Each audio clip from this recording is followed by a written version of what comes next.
అందరికీ నమస్కారం. నన్ను ఇక్కడికి పిలిచినందుకు చాలా సంతోషం. ఇందాక చాలా మంది పెద్దలు మాట్లాడినప్పుడు ఏదైనా అనుకుంటే సాధించవచ్చు అని చెప్పారు. దానికి నేను ఒక చిన్న ఉదాహరణ.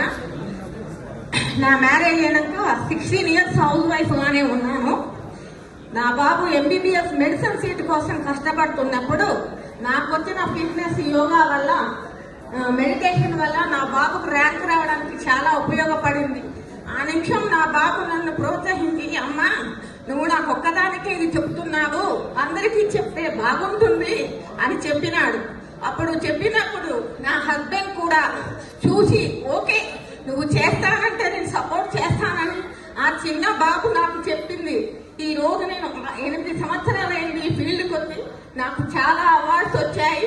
ఇందాకన్నట్టు ఆడవాళ్ళు కానీ మగవాళ్ళు కానీ ఏదైనా అనుకుంటే సాధించాలనే పట్టుదల ఉంటే మాత్రం ఎన్ని ఒడిదుడుకులు వచ్చినా దాన్ని సాధించేంత వరకు మనం తప్పకుండా కష్టపడితే విజయం మనం తప్పకుండా వరిస్తుంది. ఇంకొకటి, ప్రతి ఒక్కరికి కావాల్సింది కూడా మోటివేషన్ మాత్రమే. నేనున్నాను అనే భరోసా, నువ్వు చేయగలవు అని చెప్పే మనస్తత్వం. అది అమ్మ కావచ్చు, నాన్న కావచ్చు, గురువు కావచ్చు, ఎవరైనా కావచ్చు. ఎవరిలోనైనా తప్పు ఉన్నప్పుడు మంచి మనసుతో వాళ్ళకి నువ్వు కష్టపడితే పైకి వస్తావని చెబితే ఎవరైనా ఏదైనా సాధించవచ్చు. అలాగే ప్రతి ఒక్కరికి కొంత సమయం మనకంటూ కావాలి. అది యోగా చేయొచ్చు, మెడిటేషన్ చేయొచ్చు, జిమ్ చేయొచ్చు, సైకిల్ చేయొచ్చు, ఏదైనా చేయొచ్చు.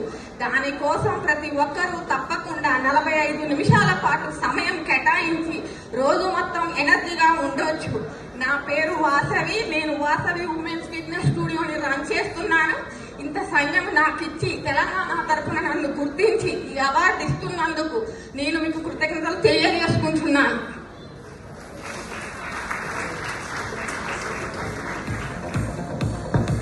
Requesting you to please take your seats, as in we will be start giving the awards right now. దయచేసి అందరూ మీ సీట్స్ లో కూర్చోవాలని కోరుకుంటున్నాం. As in we will be our main chief guest is here. We will be starting our award session. Requesting you to please